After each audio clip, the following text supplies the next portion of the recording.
Everyone welcome to genic. अब हम sampling जो थियरम हमने पढ़ ली थी, सैम्पलिंग में मैंने क्या क्या चीज़ें आपको आनी चाहिए, अगर वो सारी चीज़ें आपकी रेडी हैं, देखो क्वेश्चन कितने सिंप्लीफाई तरीके से आप कर सकते हो। और जब भी सैम्पलिंग रेट आपसे पूछा जाए, आपके दिमाग में एक चीज़ पहले सबसे स्ट्राइक करनी चाहिए, जिस सिग्नल की आपको सैम्पलिंग रेट निकालनी है, मिनिमम सैम्पलिंग रेट या निक्वेस्ट, उसके हाइएस्ट फ्रीक्वेंसी कंटेंट को पता कर लो, F1 को पता कर लो, 2 इंटू F1 कर दो। तो उसके लिए आपको ओमेगा डोमेन या F डोमेन में डील करने आना चाहिए। अगर आपको ओमेगा डोमेन में डील कर रहे हो कोई दिक्कत नहीं, आप हाइजेस्ट ओमेगा निकाल लो, हाइजेस्ट ओमेगा को 2 पाई से डिवाइड कर दोगे, हाइजेस्ट एफ आ ही जाएगा।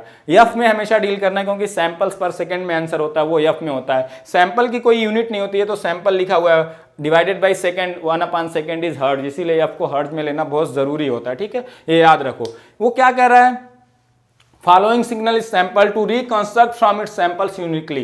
तो वाईटी जो आउटपुट है, इसको हमें सैंपल करना है, सैंपल करके फिर बाद में इसको रिकंस्ट्रक्ट भी करना है। तो अगर इसका sampling rate minimum Nyquist sampling rate के बराबर होगा या उससे ज्यादा होगा, तभी आप यूनिकली उसको क्या कर पाओगे, रिकंस्ट्रक्ट। अगर आपने ऐसा नहीं किया तो आपको एलियासिंग आ जाएगी, आप वाईटी को कंप्लीटली रिकंस्ट्रक्ट नहीं कर पाओगे। तो minimum sampling rate must be 2 times the highest frequency content of y t. तो आपको ये जो डोमेन है, यहां से वाईटी का हाइजेस्ट फ्रीक्वेंसी कंटेंट निकालना है, 2 से मल्टीप्लाई करके सीधे आंसर आ जाएगा। ठीक है, the required minimum sampling rate that is आपका निक्वेस्ट सैंपलिंग रेट। अब इन्होंने किया क्या है, एक सिग्नल एक्सटी लिया जिसका ओमेगा डोमेन में दिया है, तो मैं ओमेगा में पहले डील करूंगा, बाद में मैं एफ में कन्वर्ट कर दूंगा। ठीक है, तो उसमें वरी करने की जरूरत नहीं। तो ये -1000 पाई से 1000 पाई, इसका हाइजेस्ट फ्रीक्वेंसी कंटेंट कितना है, एक्स ओमेगा का 1000 पाई है ओमेगा डोमेन में। ठीक है, रेडियन पर सेकंड। एक्सटी को हमने किससे मल्टीप्लाई किया, कास से। जब भी देखो मुझे फ्रीक्वेंसी में डील करना है, तो मैं मैग्नीट्यूड जो कास के साथ पाई और ये सब आता है, मैं उसको भूल जाऊंगा, मुझे केवल शिफ्टिंग कैसे हो रही है उसको याद रखना है, क्योंकि वहीं से मुझे हाईएस्ट फ्रीक्वेंसी कंटेंट पता चलेगा। तो ये देखो, अगर एक्सटी ये -1000 पाई से 1000 पाई है, कास से मल्टीप्लाई करने पे, कास ओमेगा एम टी से एक शिफ्टिंग होती है ओमेगा माइनस ओमेगा एम की राइट साइड में, एक ओमेगा एम अमाउंट की लेफ्ट साइड में। तो जो यहां सिग्नल आया, ध्यान से देखो, इसको मैं मान लेता हूं y1t। अगर इसका मैं ओमेगा डोमेन में देखूं तो कैसे आएगा, ये शिफ्ट हो जाएगा x of omega minus omega m एक इस तरफ, एक शिफ्ट हो जाएगा x of omega plus omega m इस तरफ। बाहर मैग्नीट्यूड लगा रहेगा पाई के टर्म में, मैं उसको नहीं लिख रहा हूं, अभी मैग्नीट्यूड से मतलब नहीं, मुझे फ्रीक्वेंसी कंटेंट चाहिए हाईएस्ट, तो मैं वो केवल प्लॉट कर रहा हूं, तो उसके बारे में आपको चिंता करने की जरूरत नहीं। यहां ओमेगा एम कितना है बताओ, 1000 पाई है, तो ये 1000 पाई से राइट साइड शिफ्ट होगा, तो -1000 पाई वाला 0 पे आ जाएगा, ये चला जाएगा 2000 पाई पे। ठीक है, और ये पॉइंट है आपका क्या, 1000 पाई। तो ये एक तो शिफ्टिंग राइट साइड की ओमेगा एम की हो गई, एक ओमेगा एम की लेफ्ट साइड शिफ्टिंग होगी। तो 1000 पाई है, इसकी शिफ्टिंग करो लेफ्ट में, तो ये आ जाएगा 0 पे, ये चला जाएगा -2000 पे। तो ये आपका आ गया क्या, -2000 पाई, और ये आ गया आपका -1000 पाई। ये आपका आ गया y1 ओमेगा, जो इनपुट में आप लगा रहे हो। ठीक है, इनपुट में लगा रहे हो। एक LTI सिस्टम है जिसका इंपल्स रिस्पॉन्स आपको गिवन है, सिंक फंक्शन। अब h ऑफ ओमेगा बताओ क्या होगा, एच ऑफ ओमेगा प्लॉट कर लो एस टी का, तो ये है sine omega c t upon pi t form का है कि नहीं, तो इसको ओमेगा डोमेन में रिप्रेजेंट करो। कहां से कहां होता है बताओ, ओमेगा सी से लेके माइनस ओमेगा सी से लेके प्लस ओमेगा सी तक ये 1 होता है। ये एच ऑफ ओमेगा आ गया सिंपली ये। और जब y1t को इससे पास करोगे तो yt is nothing but y1t convolution st होगा। LTI सिस्टम का आउटपुट क्या होता है, इनपुट और इंपल्स रिस्पांस का कन्वोल्यूशन।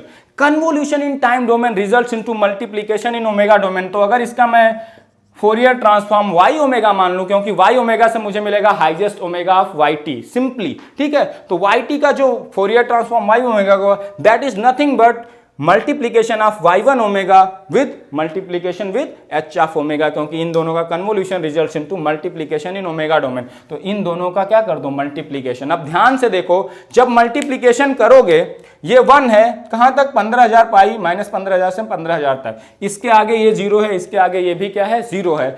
और ये कहां से कहां तक नॉन जीरो है, -2000 पाई से 2000 पाई। तो ध्यान से देखो, -1500 से 1500 तो ये भी एग्जिस्ट करता है और ये भी एग्जिस्ट करता है, तो प्रोडक्ट एग्जिस्ट करेगा।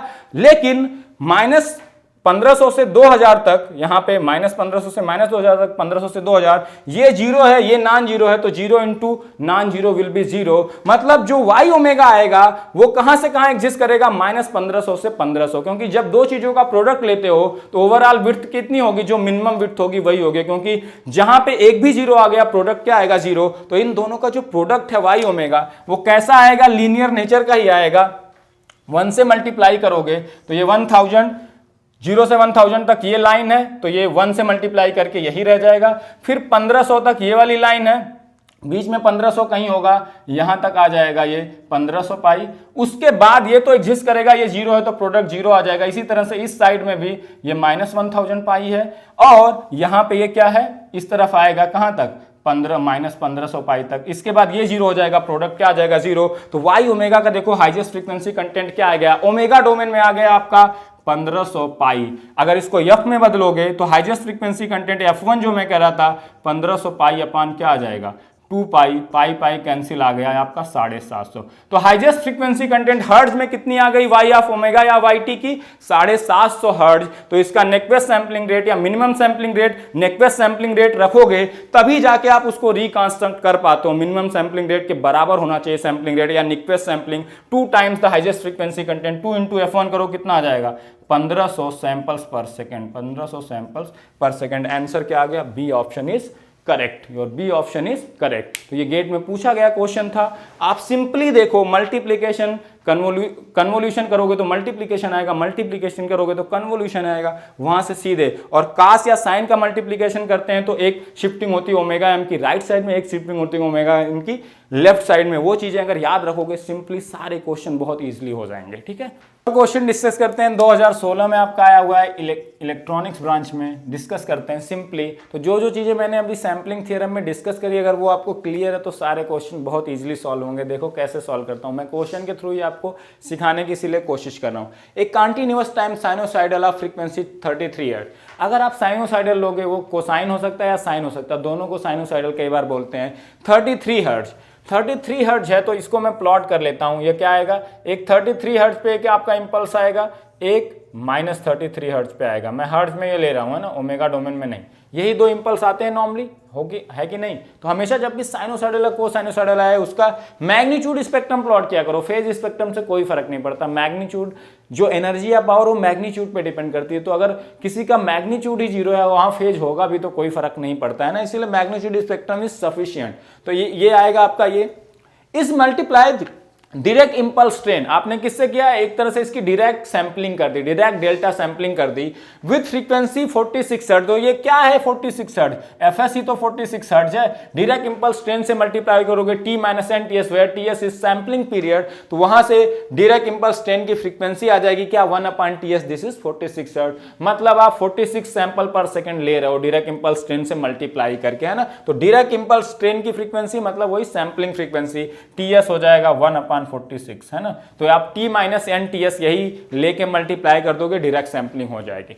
The resulting signal is pass through an ideal analog low pass filter with cut off frequency 23 hertz. मतलब लो पास फिल्टर है, इसकी जो अपर कट ऑफ फ्रीक्वेंसी है दैट इज 23 हर्ट्ज। मतलब 23 हर्ट्ज से ज्यादा जितनी इनपुट में फ्रीक्वेंसी आएंगी वो उन सबको ब्लॉक कर देगा, केवल 23 हर्ट्ज से जो कम फ्रीक्वेंसी होंगे उन्हीं को आउटपुट में पास करेगा। तो पूछा क्या गया, simply the fundamental frequency of the output. तो जो 23 हर्ट्ज से कम फ्रीक्वेंसी होंगे उन्हीं को आउटपुट पे पास करेगा। वही फ्रीक्वेंसी आपको बताना है कि जो फंडामेंटल फ्रीक्वेंसी आउटपुट पे आपको मिलेगी। अब ध्यान से देखो, मैंने कहा था अगर डायरेक्ट इंपल्स ट्रेन से आपको मल्टीप्लाई कर दोगे किसी xt को, तो जो सैंपल सिग्नल होगा, रिजल्टिंग सिग्नल यही सैंपल सिग्नल हुआ ना, तो इसका फ्रीक्वेंसी कंटेंट ही तो आपको पता करना है। जो फ्रीक्वेंसी 23 हर्ट्ज से कम वाले होंगे वो पास हो जाएंगे लो पास फिल्टर से, नहीं तो दूसरे ब्लॉक। तो इसका क्या लिख लो, एफ डोमेन में कैसा इसका आएगा आपका स्पेक्ट्रम, वही तो प्लॉट कर लो, वहीं से पता चल जाएगा। जो 23 हर्ट्ज से कम वाली फ्रीक्वेंसी है पास हो जाएंगी, जो 23 हर्ट्ज से ज्यादा वाली हैं वो क्या हो जाएंगी, block.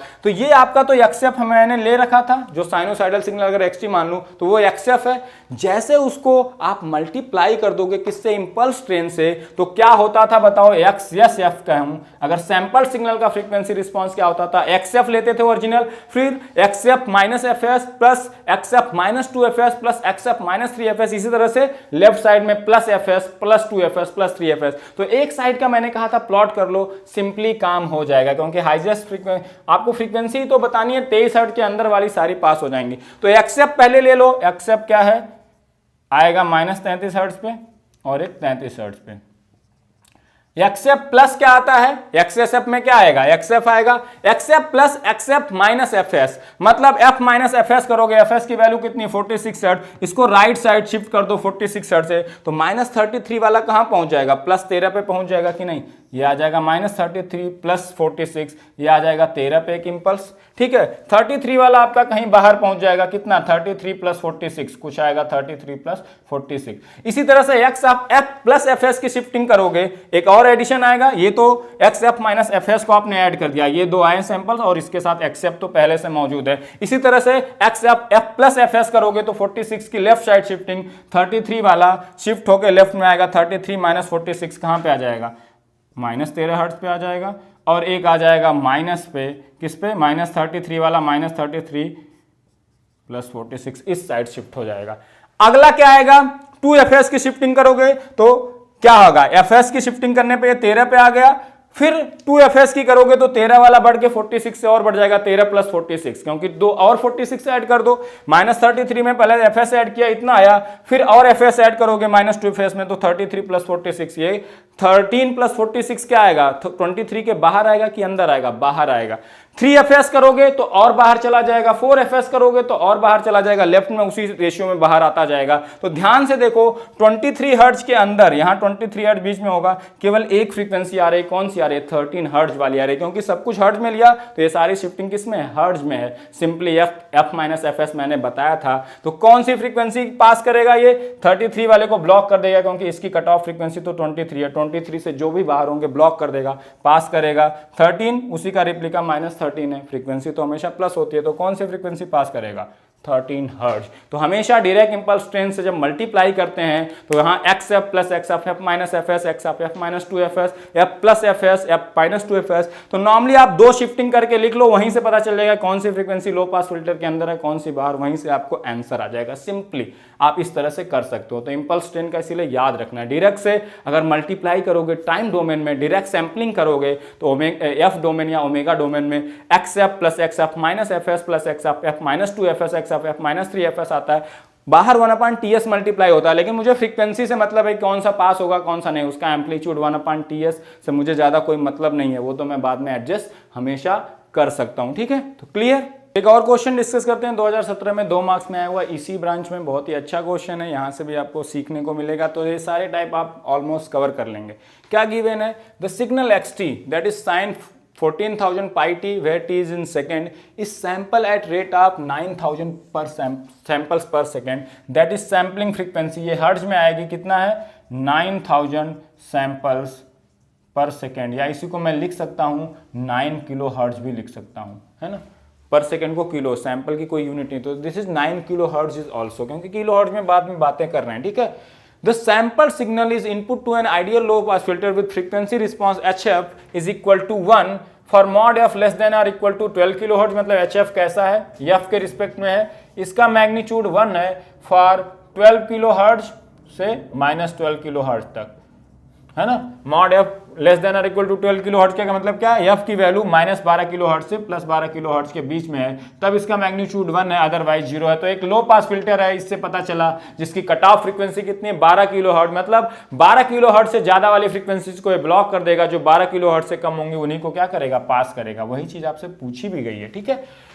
What is the number of sinusoidal in the output and their frequencies in kilohertz. ठीक है, तो जो सैंपल सिग्नल है वो लो पास फिल्टर से पास किया गया, तो सैंपलिंग फ्रीक्वेंसी आपकी गिवन है, आप हमेशा बाय डिफॉल्ट कौन सी सैंपलिंग मानोगे, डायरेक्ट डेल्टा सैंपलिंग मानोगे। और जब भी डायरेक्ट डेल्टा सैंपलिंग आएगी, डायरेक्ट डेल्टा सैंपलिंग जब भी आप आएगी तो आपका क्या आता है फ्रीक्वेंसी डोमेन में, क्यों, क्योंकि जो एक्सेस टी है, आप एक्सेस टी का आप फिल्टर से पास करो तो आपको इसका कौन से डोमेन की एनालिसिस चाहिए, फ्रीक्वेंसी डोमेन की। आपको पता करना पड़ेगा कौन सी फ्रीक्वेंसीज 12 किलोहर्ट्ज से कम है एक्सेस टी में, वो पास हो जाएंगी, जो 12 किलोहर्ट्ज से ज्यादा हो जाएंगी वो ब्लॉक हो जाएंगी। वही पूछा है कि एक फ्रीक्वेंसी केवल पास होगी, वो 7 किलोहर्ट्ज की होगी, 3 फ्रीक्वेंसी पास होंगी, उनकी frequency 2 kilohertz, 7 kilohertz and 11 kilohertz होगी, ये किलोहर्ट्ज में। 2 फ्रीक्वेंसीज पास होंगी, 2 किलोहर्ट्ज 7 किलोहर्ट्ज, 2 फ्रीक्वेंसी पास होंगी 7 और 11 किलोहर्ट्ज की। ठीक है, तो आपको पता करना है एक्सेस टी का फ्रीक्वेंसी रिस्पॉन्स रिस्पॉन्स, उसमें कौन कौन सी फ्रीक्वेंसीज हैं, अब जो 12 किलोहर्ट्ज के अंदर होंगे वो पास हो जाएंगी। तो मैंने बताया था जो डायरेक्ट डेल्टा सैंपलिंग करते हैं तो उसमें जो सैंपल सिग्नल होता है उसका फ्रीक्वेंसी रिस्पॉन्स क्या होता है। पहले मैं एक्सएफ निकाल लेता हूं। एक्सएफ अगर आपको पता है तो ये वाली चीज बहुत ही इंपॉर्टेंट है, मैंने जो डिस्कस किया था। यहां देखो इसका ओमेगा 14,000 पाई है, अगर इसका मैं एफ निकालूंगा या F1 निकालूंगा तो डिवाइड बाई 2 पाई करूंगा, कितना आ जाएगा 7000 हर्ट्ज, या इसी को लिख सकता हूं 7 किलो हर्ट्ज। तो इसका फ्रीक्वेंसी रिस्पांस लिखो। साइन का जब भी आप लिखते हो तो मैं मैग्नीट्यूड स्पेक्ट्रम प्लॉट करूंगा, दो इंपल्स मिलते हैं कहां पे, अगर एफ में लिखोगे तो 7 किलो हर्ट्ज -7 पे लेंगे, ओमेगा में लिखते तो 14,000 पाई और -14,000 पाई पे मिलता है, बाई 2 पाई कर दो तो यहां पे आएगा एक 7 किलो हर्ट्ज पे। मैं मैग्नीट्यूड इसका नहीं लिख रहा हूं, उसको लिखने की जरूरत नहीं कुछ मुझे, क्योंकि केवल क्या चाहिए, फ्रीक्वेंसी चाहिए। ये आपका एक्स ऑफ एफ आ गया। लेकिन मुझे क्या पता करना है, एक्स एस एफ, क्योंकि इसको आपने पास किया है लो पास फिल्टर से सैंपल सिग्नल को, तो इसमें जो जो फ्रीक्वेंसी होंगी क्या पास होंगी क्या नहीं पास होंगी। जैसे आपने एक्सेस एक्सटी को सैंपल किया किस फ्रीक्वेंसी से, 9 किलो हर्ट्ज या 9000 सैंपल पर सेकेंड से, तो जो एक्सेस एफ होता था वो क्या होता था बताओ, x f plus x of f minus f s होता था, प्लस -2fs, इस side minus plus f s plus 2fs plus 3fs up to -infinity तक, इधर अप टू +इंफिनिटी तक। लेकिन मैंने कहा था 2 या 3 शिफ्टिंग करोगे वहीं से आंसर हो जाएगा, या तो केवल राइट साइड वाला करो क्योंकि लेफ्ट साइड वाला उसी का रिप्लिका आता जाएगा, तो उसके बारे में सोचने की ज्यादा जरूरत नहीं। एग्जाम में करो तो केवल राइट साइड वाला किया करो और 12 किलो हर्ट्ज से कंपेयर कर लो, उसी का रिप्लिका इस साइड भी आएगा और वो उस साइड कहां होगा, -12 किलो हर्ट्ज से कंपेयर हो जाएगा। तो आप एक ही साइड से कर सकते हो। तो एक्सेप पहले प्लॉट करो, एक्सेप प्लस आता है एक्सेप माइनस है तो आएगा -7 किलो हर्ट्ज पे एक है ये, ठीक है, एक ये आ जाएगा। फिर आएगा plus x of f minus f S, कितने की शिफ्टिंग करनी, 9 किलो हर्ट्ज की राइट साइड में, एक्स एफ इतना है, राइट साइड करोगे तो -7 प्लस 9 कितना आ जाएगा, 2 किलो हर्ट्ज है ना। और ये 7 वाला 7 + 9 पहुंच के कहां चला जाएगा, 7 + 9 इज 16 है ना, ये 2 किलो हर्ट्ज मिल गया। तो ये वाली शिफ्टिंग राइट साइड यहां आ गई, ठीक है। अब 2fs की शिफ्टिंग करो, नॉर्मली 2fs तक करोगे वहीं से आंसर आ जाता है, बाकी सारे बाहर जाने लगेंगे, ठीक है। 2fs की करोगे तो fs की किया तो -7 प्लस क्या आया था 9 ऐड किया था, 2fs की करोगे तो 9 × 2 18, -7 + 18 कितना आ जाएगा, 11 आ जाएगा, 11 कहीं यहां आएगा, ये वाला चीज शिफ्ट होके 11 पे आ गया, ठीक है। बाकी एक्सेप यहां अपना फिक्स है, जो शिफ्ट होके आ रहा है वो ऐड होता जा रहा है, ठीक है। तो ऐड हो रहा है तो इस इंपल्स में इंपल्स ऐड करोगे तो यहां ऐड आ जाएगा सीधे, ठीक है। और 7 कहां पहुंच गया, 7 + 18 करके कहां पहुंच जाएगा, 7 + 18 इज 25, तो वो कहीं यहां पहुंच जाएगा 25 किलो हर्ट्ज पे, ठीक है। ये तो आपने किस साइड शिफ्टिंग कर दी, राइट साइड, इसी से आप आंसर निकाल सकते थे, ठीक है। अब आगे अगर आप 3fs की शिफ्टिंग करोगे तो -7 कहां पहुंच जाएगा, 3ff हो गया 27, 9 × 3 27, -7 + 27 क्या आ जाएगा, 20 किलो हर्ट्ज, और 20 किलो हर्ट्ज 12 किलो हर्ट्ज के अंदर होगा कि बाहर होगा, बाहर होगा। तो आपके कौन कौन सी फ्रीक्वेंसी अंदर आ गई है, 2 7 11, इसके बाद वाली इसके क्या जाने लगेंगी बाहर। अगर यही f + fs करते तो यहां से आपको फिर से मिलता क्या, -2 किलो हर्ट्ज, इसी का रिप्लिका मिलना चाहिए, और यहां से मिल जाता एक 7 + 9 -7 + 9 मिलता, ठीक है। जब 2fs करते तो आपको यहां मिलता है क्या, आपका यहां एक -11 पे मिलता, और इसी का 25 वाला जो यहाँ पे शिफ्ट होके आ जाता, ठीक है, -25, ठीक है। तो इस तरह से मिलता, तो आप एक ही साइड किया करो, इसी की रिप्लिका यहाँ पे दिखेगी। तो आपने राइट साइड fs की पहले शिफ्टिंग की, फिर 2fs की, फिर 3fs की, तो आप देख लो 3fs करने के बाद 20 किलो हर्ट्ज पे पहुंच जाएगा राइट में, जो पहला वाला शिफ्ट होके माइनस आएगा। उसके बाद 4fs करोगे तो और 8 से आगे 9 से आगे चला जाएगा 29 पे, फिर और इसी तरह से आगे जाता जाएगा। तो 12 किलो हर्ट्ज से बाहर है कि नहीं, तो उतनी बार शिफ्टिंग करो जब तक फ्रीक्वेंसी 12 किलो हर्ट्ज के अंदर मिले। पहली बार किया तो -7 से यहां 2 मिला, तो ये अंदर है। दूसरी बार किया 2fs की तो -7 + 18 11 मिला, अभी भी अंदर है, ठीक है। और 7 तो ओरिजिनल वाला है ही एक्सेप्ट में। और तीसरी बार करोगे तो -7 + 27 आ जाएगा, 20, वो 12 किलो हर्ट्ज से बाहर आ गया। तो आगे आप और करोगे तो बाहर ही आएगा 12 किलो हर्ट्ज से। तो कौन सी फ्रीक्वेंसी पास करेगा जो 12 किलो हर्ट्ज के अंदर है, कौन सी, 2 7 और 11, 3 फ्रीक्वेंसीज पास करेगा। Number of frequencies are 3 and they are 2 7 and 11। कौन सा ऑप्शन करेक्ट है आपका, बी ऑप्शन करेक्ट है। तो डेल्टा डायरेक्ट जब भी सैंपलिंग करोगे एक एक्सेप प्लॉट कर लिया करो, फिर एक्सेप को लेके फिर x of f minus F को एस का ऐड करो, -2fs को नॉर्मली 2 बार शिफ्टिंग कर दोगे, केवल राइट किया करो, राइट वाली फ्रीक्वेंसी देख लिया करो, उसी का रिप्लिका f + fs आएगा, f - 2fs, वो इसी इसका रिप्लिका -2 है, इसका रिप्लिका -7 है, उससे कोई फर्क नहीं पड़ता। तो राइट साइड में कब तक फ्रीक्वेंसी लो पास फिल्टर के अंदर आएंगे तब तक शिफ्टिंग करते रहो राइट साइड की, वही फ्रीक्वेंसी आपके आउटपुट में आ जाएंगी। फिल्टर उन्हीं फ्रीक्वेंसीज को पास करेगा जो इसके क्या होंगी, अंदर होंगी, इसके कट ऑफ फ्रीक्वेंसी के क्या होंगी, अंदर होंगी। तो सिंपली आंसर क्या आ गया, 3 फ्रीक्वेंसीज 2, 7 एंड 11 सिंपली। तो राइट साइड शिफ्टिंग में आपको क्या करना, ओरिजिनल लेना है, माइनस वाला हमेशा इधर जाता जाएगा, ये वाला तो बाहर होता जाएगा, तो माइनस वाला आके कहीं अंदर आपके कट ऑफ फ्रीक्वेंसी के अंदर हो सकता है, तो इस माइनस वाले को ध्यान से करना आप, है ना। तो राइट साइड शिफ्टिंग में जो माइनस वाला एक्सएफ में उसकी शिफ्टिंग करके वो अंदर हो सकता है इसकी कट ऑफ फ्रीक्वेंसी के राइट साइड में आके वो लो फ्रीक्वेंसी की तरफ बन सकता है। यहां पे देखो ओरिजिनल फ्रीक्वेंसी क्या थी, 7 के अलावा भी फ्रीक्वेंसीज आई 2 एंड 11। ये क्यों आ रही हैं, ये अंडर सैंपलिंग की वजह से आ रही है। इसका हाईएस्ट फ्रीक्वेंसी कंटेंट 7 किलोहर्ट्ज है, तो मिनिमम सैंपलिंग रेट कितना होना चाहिए था, 14 किलोहर्ट्ज, लेकिन सैंपलिंग रेट लिया कितना आपने, 9 किलोहर्ट्ज। तो अंडर सैंपलिंग की, इसीलिए इसमें क्या हो रहा है, जो हायर फ्रीक्वेंसी कंटेंट है वो लोअर फ्रीक्वेंसी कंटेंट बन के क्या आ रहे हैं, प्रेजेंट हो रहे हैं, इसीलिए इसमें ये 2 और 11 एक तरह से आपके आ रहे हैं ना, लोअर फ्रीक्वेंसीज कंटेंट बन के, ठीक है। तो और क्वेश्चन डिस्कस करते हैं, इलेक्ट्रिकल में आया हुआ 2016 में, और इतना लंबा चौड़ा क्वेश्चन, अगर आपको सारी चीज़ें एनालाइज करने आती हैं तो पढ़ के आप सीधे इसका आंसर बता सकते हो। देखो क्या दिया है, late x1t is x1 omega, its Fourier transform is x1 omega, and x2t is Fourier transform is x2 omega, be two signals whose Fourier transform are shown in the figure। x1 omega यहाँ से given है, x2 omega, तो highest frequency content इतना कहाँ है, यहाँ पे b1 है, यहाँ पे हाईएस्ट फ्रीक्वेंसी कंटेंट कितना है, b2 है।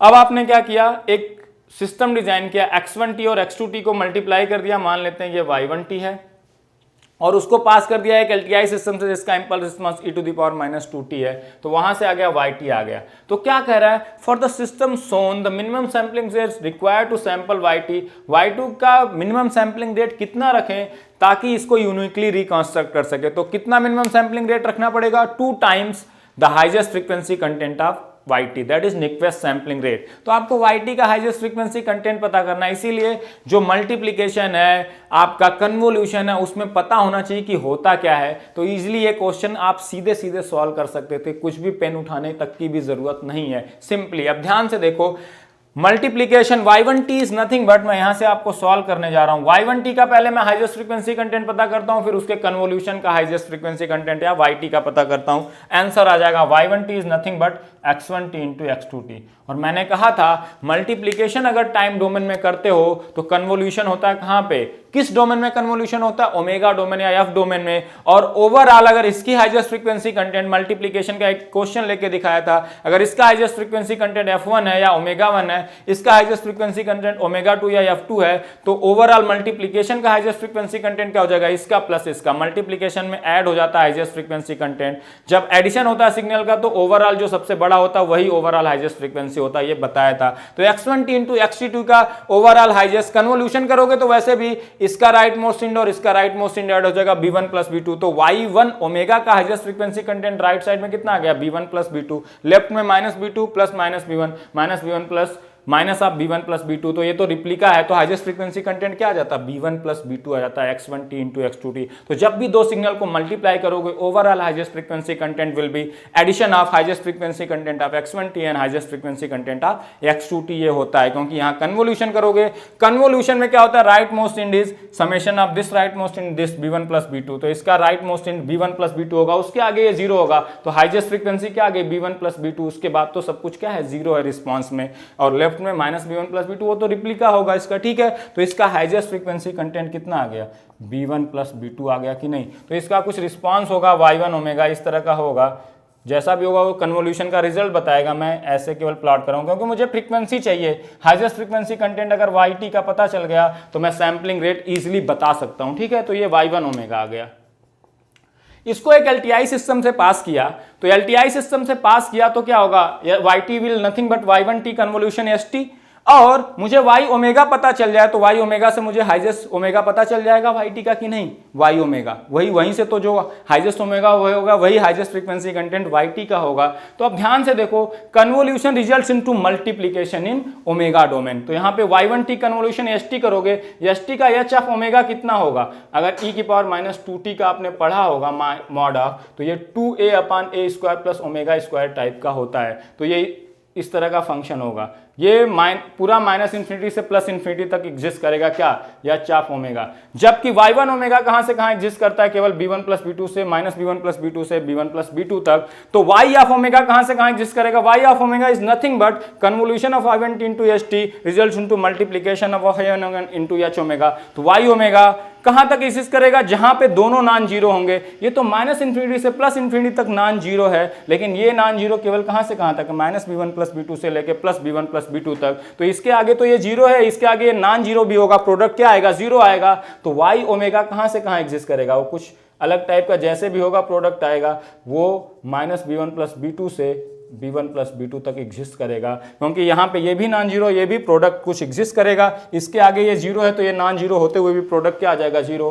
तो y ऑफ ओमेगा की हाईएस्ट फ्रीक्वेंसी कंटेंट क्या आ गया, b1 प्लस b2, या yt का हाईएस्ट फ्रीक्वेंसी कंटेंट क्या आ गया, b1 प्लस b2 आ गया। तो सैम्पलिंग फ्रीक्वेंसी क्या होती है, मल्टीप्लीकेशन, सैम्पलिंग फ्रीक्वेंसी सिंपली क्या होती है, 2 times the highest frequency content of जिस सिग्नल का सैम्पलिंग करना है। अगर minimum sampling rate, Nyquist sampling rate क्या होना चाहिए ताकि इसको आप रिकंस्ट्रक्ट कर पाओ, that is 2 times the highest frequency content b1 plus b2। ये हर्ट्ज में मानो या ओमेगा में, तो आंसर उसी में है। अगर हर्ट्ज में है तो हर्ट्ज में आंसर है, ओमेगा है तो ओमेगा में आंसर है। तो क्या आना चाहिए, b2 plus b2, nothing but this is the answer. तो सिंपली अगर आपको ये सब पता है, कन्वोल्यूशन में मल्टीप्लीकेशन होता है, मल्टीप्लीकेशन कहाँ से कहाँ एग्जिस्ट करता है, अब जब कन्वोल्यूशन करते हैं तो राइट मोस्ट इंड ऐड हो जाते हैं, मल्टीप्लिकेशन करते हो टाइम डोमेन में, कन्वोल्यूशन ओमेगा डोमेन में होता है। तो ये सारी चीज़ें अगर आप रिलेट कर दोगे सीधे आंसर आ जाएगा, ये सब करने की इतनी ज़रूरत ही नहीं थी, ठीक है ना, सिंपली। तो मल्टीप्लिकेशन टाइम डोमेन, कन्वोल्यूशन और मल्टीप्लिकेशन में हाईएस्ट फ्रीक्वेंसी कंटेंट ऐड हो जाते हैं, ये याद रखो। तो रिजल्टेंट का हाईएस्ट फ्रीक्वेंसी पता कर लो। कन्वोल्यूशन में ओमेगा डोमेन में मल्टीप्लिकेशन होता है, तो मल्टीप्लिकेशन वहीं तक एग्जिस्ट करेगा जहां तक दोनों नॉन जीरो होंगे। जहां एक भी जीरो हो गया मल्टीप्लिकेशन जीरो हो जाएगा, वहां से हाईएस्ट फ्रीक्वेंसी कंटेंट पता करो, सीधे आप 2 से मल्टीप्लाई करके क्या कर लो, आंसर आपका आ जाएगा सिंपली। एक और क्वेश्चन डिस्कस करते हैं, 2015 में आया हुआ आपका, गेट 2015 में इसी ब्रांच में। अच्छा क्वेश्चन है। इसमें मैंने जो 1-2 चीज़ें आपको शुरू में बताई थी कि सैम्पलिंग के लिए क्या क्या चीज़ें आपके दिमाग में होनी चाहिए। यहाँ पे एक एंगल भी आ गया, फाई वाला पार्ट आ गया कि नहीं, तो उसी को कैसे डील करना चाहिए वो मैं यहाँ पे क्वेश्चन के थ्रू आपको डिस्कस कर देता हूँ, सिंपली आंसर आ जाएगा, देखना ध्यान से। The signal cos 10 pi t प्लस pi/4 is ideally sampled at a sampling frequency of 15 hertz. अब यहाँ पे देखो ध्यान से, हम ओमेगा डोमेन में नॉर्मली फ्रीक्वेंसी रिस्पांस या फोरियर ट्रांसफॉर्म निकालते हैं, क्योंकि हमें फ्रीक्वेंसी में डील करना है तो फोरियर डोमेन में जाना पड़ेगा, फ्रीक्वेंसी रिस्पांस निकालना पड़ेगा या फोरियर ट्रांसफॉर्म निकालना पड़ेगा। तो मैं ओमेगा डोमेन में डील करूंगा, तो ये इस fs को 15 हर्ट्ज में कहूं, तो अगर ओमेगा एस निकालूंगा angular sampling frequency, that will be 2 pi into 15 hertz. तो ये हो जाएगा कितना, 30 पाई हर्ट्ज हो जाएगा कि नहीं, 30 पाई हर्ट्ज नहीं, एंगुलर फ्रीक्वेंसी रेडियन पर सेकंड हो जाएगा, सिंपली 2 पाई इंटू 15। तो उसी से मैं डील करूंगा, बाद में एफ के टर्म में हम आंसर निकाल लेंगे, इसमें कोई दिक्कत ही नहीं है, ठीक है। तो इसको सैंपल कर दिया इस सैम्पलिंग फ्रीक्वेंसी से। The sample signal is pass through a filter with impulse response this. तो सैंपल जो फिल्टर है, फिल्टर का impulse response st is given as nothing but sine pi t upon pi t cos of 40 pi t minus pi. जब भी filter से आप कुछ पास करते हो तो आपको फिल्टर का कौन सा रिस्पॉन्स ज्यादा जरूरी होता है, आपका ओमेगा डोमेन या एफ डोमेन वाला रिस्पॉन्स बहुत नेसेसरी होता है। जब ओमेगा डोमेन या एफ डोमेन वाला आपको रिस्पॉन्स पता चलेगा, तब जाके आप बताओगे कि उस फिल्टर से कौन सी फ्रीक्वेंसीज ब्लॉक होंगी, जो उसकी कट ऑफ फ्रीक्वेंसी के अंदर होंगी वो पास होंगी, जो उसके बाहर होंगी वो सारी क्या हो जाएंगी, ब्लॉक हो जाएंगी, सिंपली क्या हो जाएंगी, ब्लॉक हो जाएंगी, ठीक है, क्लियरली। तो इसका इसलिए हम इंपल्स रिस्पांस का क्या ओमेगा डोमेन में हम एनालिसिस देखेंगे कि क्या होगा, इसलिए मुझे इसका पता करना पड़ेगा।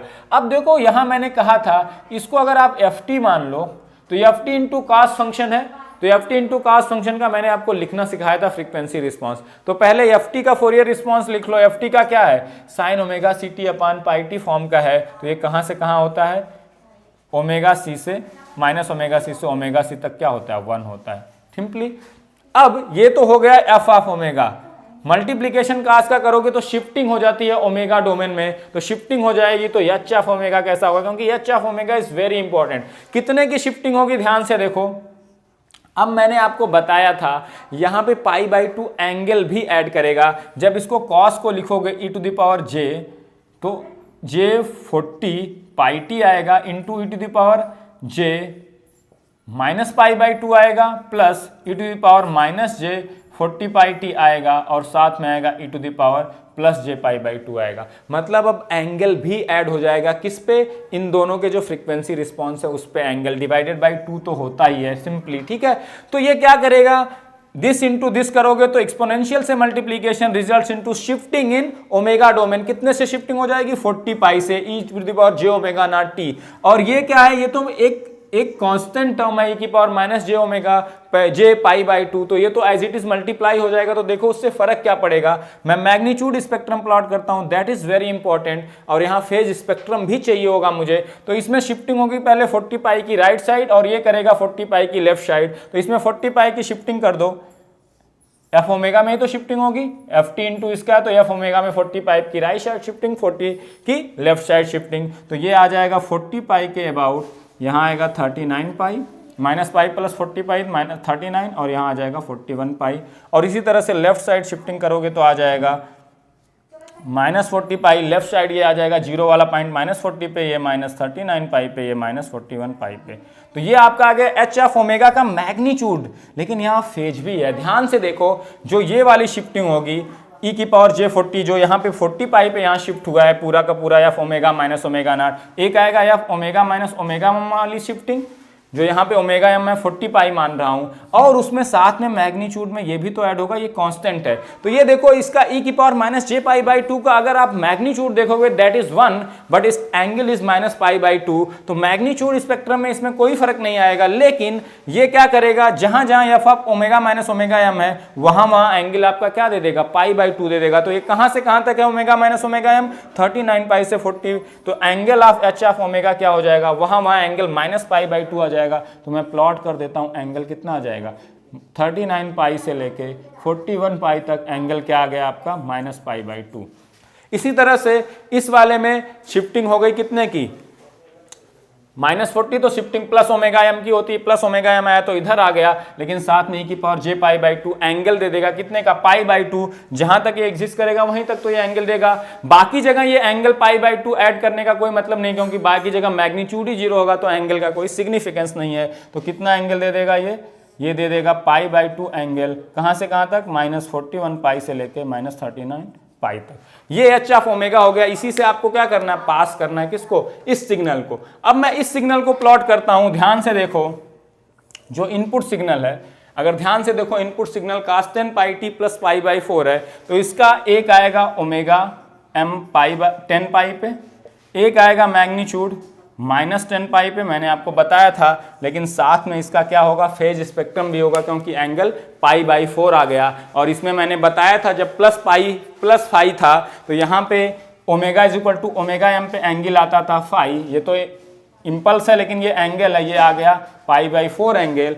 और omega is equal to minus omega m पे एंगल क्या आता था, अगर ध्यान से अगर आपको याद होगा तो माइनस फाई आता था। ये आ गया आपका क्या, इस सिग्नल एक्स ऑफ ओमेगा पूरा आ गया, ये mod of x of omega, ये angle of x of omega है सिंपली, ठीक है। तो ये दोनों चीजें प्लॉट करने आपको आनी चाहिए। जहां जहां जैसे यहाँ ये एक पॉइंट पे मैग्नीट्यूड एग्जिस्ट किया, तो एंगल एक ही पॉइंट पे आएगा, ई की पावर जे पाई बाई 4, तो एक ही पॉइंट पे एंगल दिखाने की जरूरत। यहाँ f of omega minus omega m पूरा 39 से 41 तक था, तो ये एंगल माइनस पाई बाई 2 था, वहां तक दिखाओगे जहां तक मैग्नीट्यूड एग्जिस्ट करेगा। सिंपली ई की पावर जे थीटा, थीटा एंगल वहां वहां ऐड कर देगा जहां जहां मैग्नीट्यूड एग्जिस्ट करेगा सिंपली। अब देखो क्या कह रहा है, इसको 15 हर्ट्ज से आपने सैंपल कर दिया, किसको सैंपल कर दिया 15 हर्ट्ज से, या 30 पाई रेडियन पर सेकंड से सैंपल कर दिया, किसको, इस सिग्नल को। इस सिग्नल को जब 30 पाई से सैंपल करोगे तो सैंपल का जो फ्रीक्वेंसी रिस्पांस होता है सैंपल सिग्नल का, उसमें क्या आता है, ओरिजिनल एक्सएफ आता है या ओरिजिनल एक्स ओमेगा आएगा, और साथ में क्या आएगा, उसके जो एफएस की शिफ्टिंग करते हैं या ओमेगा एस की शिफ्टिंग है, सब ओमेगा माइनस ओमेगा एस की शिफ्टिंग करोगे, एक ओमेगा माइनस 2 ओमेगा एस की, एक ओमेगा माइनस 3 ओमेगा एस, उसका counterpart omega plus omega s, omega plus 2 omega s, omega plus 3 omega s. तो एक्स ऑफ ओमेगा आएगा, साथ में इसके omega minus omega s, omega s कितना है 30 पाई, तो ये जब शिफ्टिंग करोगे माइनस 10 पाई राइट साइड में, तो कहां चला जाएगा, 30 पाई की शिफ्टिंग करोगे राइट साइड में माइनस 10 पाई 20 पाई पे चला जाएगा, ठीक है।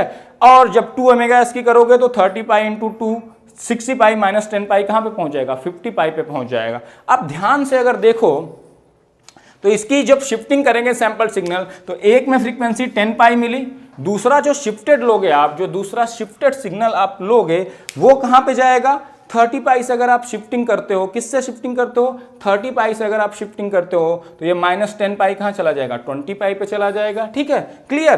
तो अब ध्यान से देखो अगला कहां चला जाएगा 3, अगर आप 3 से करोगे 3 टाइम्स इससे करोगे 2 टाइम्स से करोगे तो 60 पाई से शिफ्टिंग करोगे तो 10 पाई कहां आ जाएगा आपका 60 पाई से अगर करोगे तो आ जाएगा 10 पाई कहां पे चला जाएगा आपका 50 पाई पे चला जाएगा। ठीक है, क्लियरली।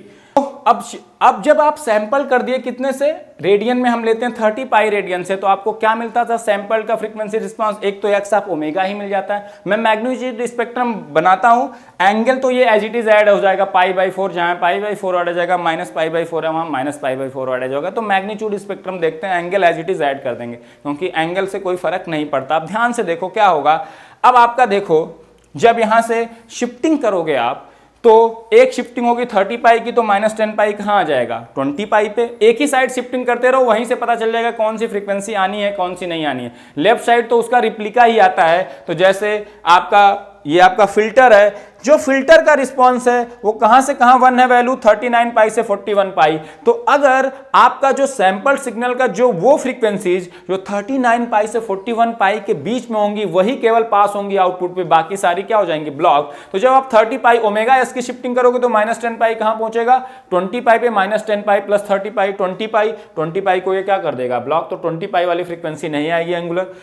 जब 30 पाई की शिफ्टिंग करोगे -10 पाई तो 20 पे पहुंचा, 10 पाई कहां पे पहुंचेगा 10 पाई प्लस 30 पाई कहां पे पहुंचेगा 40 पाई पे। और 40 पाई इसके क्या है मैग्नीट्यूड स्पेक्ट्रम के रेंज में है, यहां पे क्या होगा उसको ये पास करेगा इन फ्रीक्वेंसीज को, तो 40 पाई को ये पास करेगा। क्लियर। अब दूसरा शिफ्टिंग 2 ओमेगा एस की करो 60 हो जाएगा, 60 में -10 पाई कितना हो जाएगा -10 पाई प्लस 60 50 पाई, 50 पाई फिर से 41 के बाहर तो उसको पास नहीं करेगा, वहां तो इसका मैग्नीट्यूड स्पेक्ट्रम क्या है 0। और 10 पाई कहां पहुंच जाएगा 70 पाई पे पहुंच जाएगा, फिर से ये क्या हो जाएगा 0 ही, ये पास नहीं होगा। आगे जितना 3 ओमेगा एस 4 ओमेगा एस करोगे फ्रीक्वेंसीज ये 41 पाई से ज्यादा ही आएंगी, ये सारी क्या हो जाएंगी ब्लॉक। तो कौन सी फ्रीक्वेंसी केवल आई थी जो पास हो सकती थी 40 पाई आई थी। कौन सी आई थी 40 पाई। तो वो वाले आंसर ही हो सकते हैं जिसमें 40 पाई है। तो देखो ध्यान से, अगर यहीं से आंसर निकालते तो ये भी 10 पाई वाला, ये भी 10 पाई वाला, ये भी 10 पाई वाला, तो ये आंसर पॉसिबल ही नहीं थे। कौन सा आंसर पॉसिबल था, इसीलिए 1 नंबर में क्वेश्चन आया था। क्यों 1 नंबर में आया था, क्योंकि एक ही ऑप्शन था 40 पाई ये पास कर सकता था, तो 40 पाई वाला ही कॉस आएगा और बाकी कॉस आ ही नहीं सकते सिंपली। तो 40 पाई वाला आपका सिंपली आंसर हो जाता। अब अगर ध्यान से देखो, मैं आंसर का मैग्नीट्यूड और एंगल निकालने की बात करूं कि -π/4, इसी में एंगल +π/4 भी दे सकता था अगर क्वेश्चन को टफ बनाना होता। 1 नंबर में इसीलिए 40 पाई का एक ही ऑप्शन दिया ताकि जो देख सकता है चीजों को इजीली आंसर टिक कर सकता है, जो नहीं देख पाएगा वो नहीं टिक कर पाएगा। तो एंगल +π/4 भी दिया जा सकता था, तो उसमें आपका टेस्ट होता कि आपने स्पेक्ट्रम कितना सही बनाया। मैं वो चीज भी डिस्कस कर लेता हूं ताकि अगर आपको वो आता तो आप डिस्कस कर सकते थे। देखो ध्यान से, तो क्या आ रहा है मैग्नीट्यूड स्पेक्ट्रम में वो केवल 40 पाई को पास कर रहा है, ये आपका क्लियर हो गया। अब ध्यान से देखो 40 पाई को अगर ये पास कर रहा है, अब जब आपने इसको इस फिल्टर से पास किया तो टाइम डोमेन में क्या हुआ कन्वोल्यूशन, तो मल्टीप्लीकेशन कहां होगा, मल्टीप्लीकेशन होगा फ्रीक्वेंसी डोमेन में। किसका किसका, इसका रिस्पांस और जो एक्सेस टी का फ्रीक्वेंसी रिस्पांस एक्सेस एफ था या एक्सेस ओमेगा था, सैंपल सिग्नल का फ्रीक्वेंसी रिस्पांस, तो उसमें एक इंपल्स आता 40 पाई पे, वो मल्टीप्लाई होता 40 पाई पे। इसका मैग्नीट्यूड कितना है 1, जो भी है मैग्नीट्यूड आप देख लेना, तो इसके और इसके मैग्नीट्यूड से मल्टीप्लाई होकर 40 पाई पे एक इंपल्स आता, एक -40 पाई पे आता, दोनों मिलके क्या देते कास्ट सिग्नल देते। लेकिन आप देखो ये शिफ्टिंग तो फेज स्पेक्ट्रम में भी उतनी होगी, तो 45 पे एंगल π/4 मिलता और यहां पे क्या मिलता -40 पाई पे क्या मिलता -π/4 मिलता, क्योंकि ये वाला पीछे शिफ्ट होता। ठीक है, जबकि यहां पे 40 पाई पे एंगल कितना है -π/2, यहां पे 40 पाई पे एंगल क्या है +π/2। तो अगर आप एंगल ऐड करते तो देखो मैंने कहा था इन दोनों का क्या करना है, एक्सेस ओमेगा और एच ओमेगा का मल्टीप्लीकेशन करना है। मैंने बताया था मल्टीप्लीकेशन में मैग्नीट्यूड तो मल्टीप्लाई होते हैं लेकिन एंगल क्या होते हैं ऐड। तो ध्यान से देखो 40 पाई पे यहाँ एंगल π/4 था, यहाँ कितना था -π/2, तो टोटल एंगल कितना हो गया -π/4 हो गया। जब -40 पाई पे इसी तरह से एक इंपल्स आएगा, उस पे एंगल कितना है, यहाँ पे π/2, यहाँ पे -π/4, तो वहां एंगल कितना हो गया π/4। तो जो आउटपुट आएगा, मैं मैग्नीट्यूड 15/2 को छोड़ दे रहा हूं, क्या आया, एक 40 पाई पे इंपल्स पास किया किसने, मैग्नीट्यूड में अगर देखें, और एक -40 पे पास किया आपने एक इम्पल्स कास्ट के केस में, ठीक है। आपने क्या पास किया, इन्हीं सिग्नल को इस फिल्टर ने पास किया और इस पे टोटल एंगल कितना हो गया, पहले तो π/4 था, यहाँ -π/2 होके क्या हो गया, -π/4 हो गया, और यहाँ पे क्या हो गया, +π/4 हो गया। तो जो cos 10πt प्लस π/4 था, यहाँ पे एंगल फाई की जगह क्या आ गया, -φ आ गया कि नहीं, यहाँ फाई था तो आप 10πt या यहाँ पे 40π पे इंपल्स है तो ये तो हो जाएगा cos 40πt। एंगल कितना होगा, अगर ये फाई और ये रहता इस तरह से लिखते हो तो क्या लिखते हो, +φ लिखते हो, तो यहाँ पे फाई की वैल्यू क्या आ गई, -π/4 आ गई, तो प्लस लिखोगे -π/4 तो क्या आ जाएगा, एंगल -π/4 आ जाएगा, इसलिए एंगल क्या आ रहा है, -π/4 आ रहा है। तो इसको आपको रिलेट करने आना चाहिए। जब भी मल्टीप्लिकेशन करोगे मैग्नीट्यूड का तो मल्टीप्लिकेशन होगा, लेकिन एंगल क्या होते हैं, ऐड होते हैं ना, तो एंगल से सीधे यहाँ पे φ और यहाँ -φ था तो +φ आता है, यहाँ -φ यहाँ +φ आ गया, तो एंगल क्या होगा, जो यहाँ होता है उसी को तो लिखते हैं, तो क्या लिखेंगे, +-π/4। ये वाला इसका अपोजिट होता है हमेशा, सिंपली अगर यहाँ φ है तो यहाँ -φ, अगर इसको φ मान ले तो यही तो -φ है, तो φ की वैल्यू -π/4 है, यहाँ रख दो, +φ होता है, φ की वैल्यू -π/4, आंसर क्या आता, cos 40, क्योंकि इम्पल्स था 40π पे, तो ओमेगा की वैल्यू क्या होगी, 40π -π/4, ये आंसर होता है। क्वेश्चन डिस्कस करते हैं, रिसेंटली अभी आया हुआ है इलेक्ट्रॉनिक्स ब्रांच में, तो ये भी बहुत ही सिंपल क्वेश्चन है। यहाँ फिर से क्या पूछा है, सैम्पलिंग रेट पूछा है। तो सैम्पलिंग रेट हमेशा मिनिमम, निक्वेस्ट सैम्पलिंग रेट है मिनिमम, तो उसके लिए क्या जरूरत होती है, हाईएस्ट फ्रीक्वेंसी कंटेंट उस सिग्नल की निकाल लो, 2 टाइम्स उसको कर दो, सीधे निक्वेस्ट सैम्पलिंग रेट आ जाता है। तो उसके लिए वही कन्वोल्यूशन, मल्टीप्लिकेशन, ये सब प्रॉपर्टी आपके दिमाग में होनी चाहिए। फोरियर ट्रांसफॉर्म मैंने पढ़ाया था अच्छे से। अब xt सिग्नल क्या है, consider a continuous time signal defined as xt sin πt/2 upon πt/2 convolution with delta t - 10n, ये क्या आ गया, इंपल्स ट्रेन आ गई कि नहीं, और ts की वैल्यू अगर ध्यान से देखो तो कितना है, 10 सेकेंड है एक तरह से, और अगर यहाँ से सैम्पलिंग फ्रीक्वेंसी निकालोगे 1/10 दैट इज 0.1 हर्ट्ज आ जाएगी, ठीक, सिंपली, ठीक है। Where star sign denotes the convolution, मतलब इन दोनों का कन्वोल्यूशन किया गया तब xt मिला है। The Nyquist sampling rate of xt sample per second या हर्ट्ज में बताना है, ठीक है। तो बहुत ही अच्छा क्वेश्चन है और बहुत ही सिंपल है।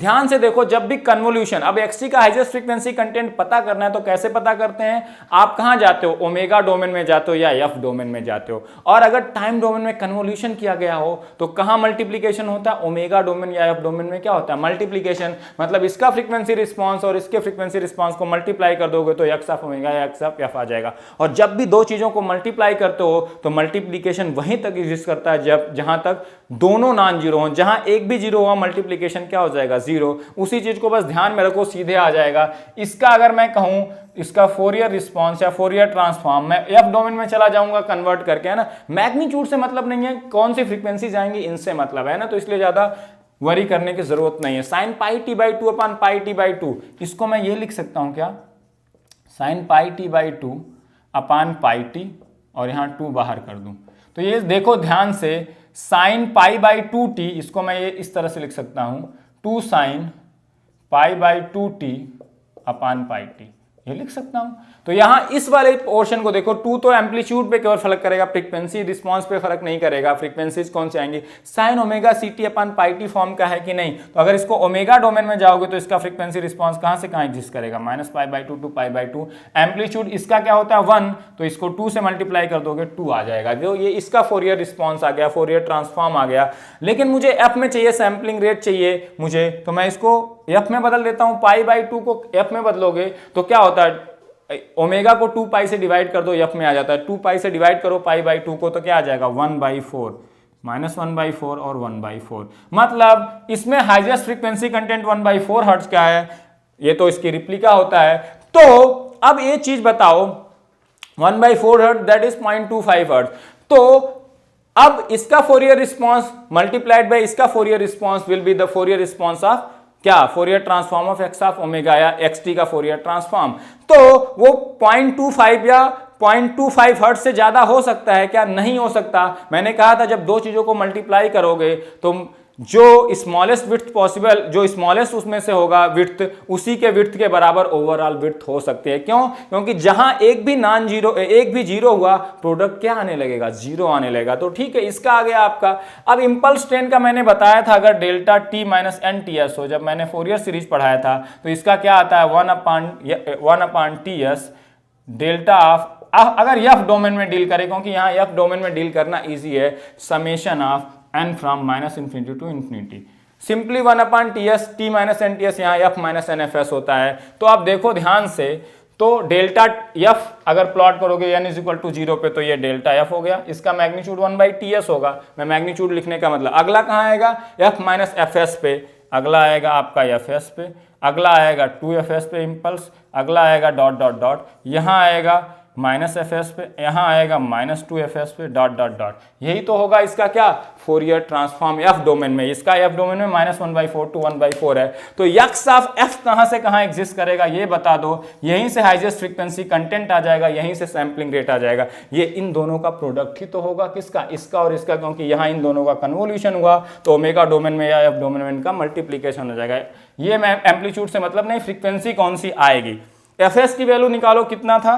0.1, ये 0.2 आएगा, फिर अगला कहाँ आएगा?